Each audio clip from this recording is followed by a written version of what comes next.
Hello students, the next topic is a triangle. The first theorem in this triangle chapter is Thales theorem. Mathematician Thales has first time used a theory that is basic proportional theorem. In short, you can say BPT. Okay. So what about this theorem? Now I'm going to discuss. Okay. First of all basic proportional what does it mean छोटे class से पढ़ते आ रहे हैं A B C D four students are there A has 10 rupees, B has 20 rupees, 2 rupees and 4 rupees. Ratio between A and B 1/2. Ratio between C by 2, C by D 1/2.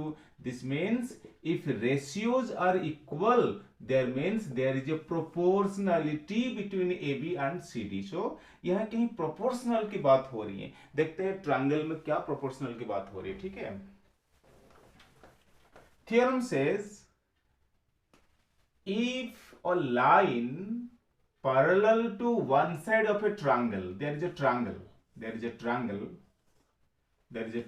कितना triangle draw कर दूं, A B C. ठीक है.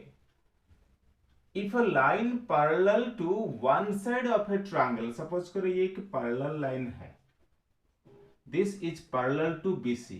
You can draw this is a line parallel to this. If this line is parallel to the third side, what will happen?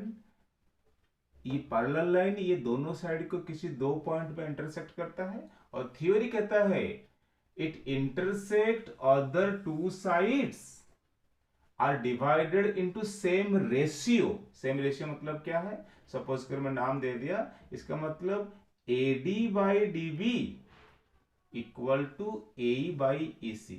Suppose करो मैं अभी activity type का समझा रहा हूँ, फिर थ्योरी समझाऊंगा. सपोज करो ये मेरा ऐसे एक आपने एक्टिविटी कर रहे हो. सपोज करो आपने अपनी लाइनिंग पेजेस आपका मैं एक एक्टिविटी ड्रॉ कर रहे हो. इस तरह एक्टिविटी ड्रॉ कर दिए. ठीक है. ऐसे अपना ट्रायंगल ड्रॉ कर दिए. ठीक है. अच्छा, आपको मालूम है कि सारे लाइन हमारा कॉपी में पैरेलल लाइन से, मैं इनमें से एक लाइन की बात करता हूँ, सारे रफ कर दिया. ठीक है.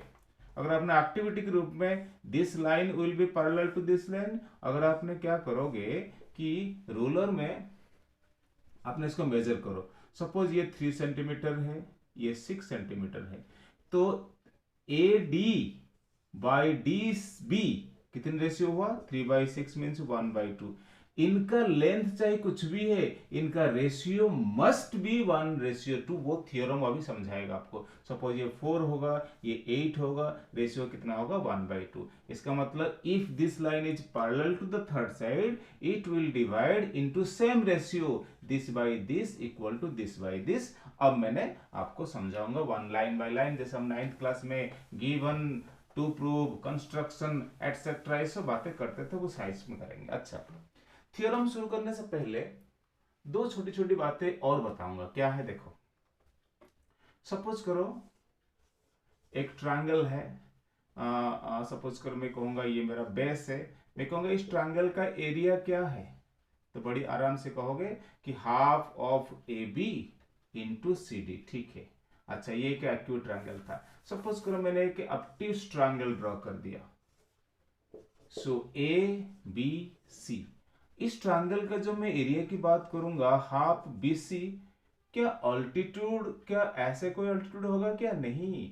Altitude is the draw perpendicular from A to BC. मेरे कहने की इंटेंशन है कि एक ट्रायंगल का परपेंडिकुलर मतलब जो हाइट है वो ट्रायंगल के आउटसाइड भी होता है. किस टाइप का ट्रायंगल में? ना आपका ऑब्ट्यूज ट्रायंगल में. तो इसमें कोई कंफ्यूजन नहीं है. अच्छा, अब मैं दो ट्रायंगल ड्रॉ करता हूँ. E दे दिया, यहाँ पर दो ट्रायंगल दे दिया. मैं कहूंगा इस ट्रायंगल का एरिया ड्रॉ करो, एरिया फाइंड करो. आप कहोगे हाफ EB इंटू AM. ठीक है, कर दिया. जब उस ट्रायंगल की बात करेंगे तब भी हाफ BC इंटू AM. मेरा इंटेंशन यहाँ पर यही है कि दो ट्रायंगल यहाँ पर है हैविंग कॉमन वर्टिसेस, लेकिन जो परपेंडिकुलर है वो दोनों के लिए कॉमन है. इस थ्योरम के बीच में कहीं छोटे छोटे से यूज होना है, ये बातें भी यूज होना है बीच में. ठीक है, एडवांस बता देता हूँ. चलो, फिर थ्योरम अभी शुरू नहीं कर रहा हूं. देखो, और हमने 9th क्लास में बड़ी फेमस थ्योरम पढ़कर आए हैं, क्या है वो ना, triangles are on same base, triangles are on same base and between same parallel lines, मतलब एक बेस के ऊपर दो ट्रायंगल है तो इनकी एरिया इक्वल है। 9th क्लास का एक फेमस थ्योरम हम पढ़ के आ चुके हैं, ठीक है। अब ये तीनों चीजें कंसेप्ट इसमें यूज होना है, देखो। अच्छा, अब मैं एक एक करके बात करता हूं। देखो, अब ट्रायंगल, अच्छे से ट्रायंगल ड्रॉ करना है। अब थियरी शुरू हो गया, ठीक है। ये लिखने वाली काम आपका आ गया, पहले रफ वर्क चल रहा था, ठीक है। एबीसी इज ए ट्रायंगल, एक पैरेलल लाइन आपने ड्रॉ कर दिया से डी ई। आप लिखोगे गिवन, तो गिवन क्या है ना, in triangle ABC DE parallel to BC. Okay, चलो ठीक है। टू प्रूव, क्या प्रूव करना है ना, A D by D B is equal to A E by E C, ये प्रूव करना, ठीक है। अच्छा, जो मेरे सामने गिवन दे रखा है इतने में प्रूव होना मुश्किल है, मैं जो बता रहा था वो कहीं ना कहीं चाहिए। तो कंस्ट्रक्शन में क्या करेंगे, draw perpendicular from E to A B, कोई सा भी नाम दे दिया कि लिख दिया draw E M perpendicular to A B, और D N perpendicular to A C, and join B E and C D, इन सबको ज्वाइन करना है, ठीक है। अच्छा, मैं पार्ट के काम करूंगा, अभी इसको मैं बिठा देता हूं, ये बाद में बात करूंगा। एक एक करके देखता हूं, ठीक है।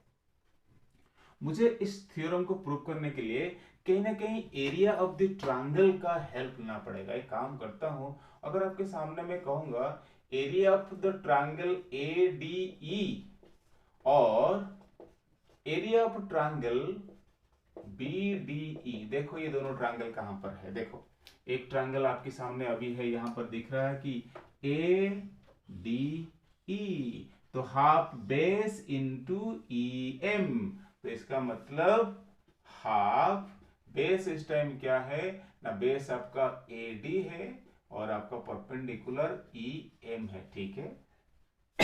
नीचे वाला ट्रायंगल देखो, बी डी ई, ये ट्रायंगल एक्चुअली में देखोगे ये ट्रायंगल कुछ ऐसे है, मतलब ये ऑब्ट्यूज ट्रायंगल है। इसका मतलब जो अभी समझा रहा था, इसका अल्टीट्यूड, वही बाहर वाला अल्टीट्यूड ही इस ट्रायंगल का वही माना जाएगा। कहने मतलब यहां पर भी half B D multiply E M cancelled, E M cancelled है और हाफ कैंसल्ड है, तो यहां पर रिजल्ट क्या है ना, A D by B D, है ना। This is taken as suppose equation 1। Okay, एक काम करो, जो मैंने रफ कर दिया था वो उसके पास चलते हैं। अब इसके पास चलते हैं, नाम दे दिया n और ये आपका सी डी है।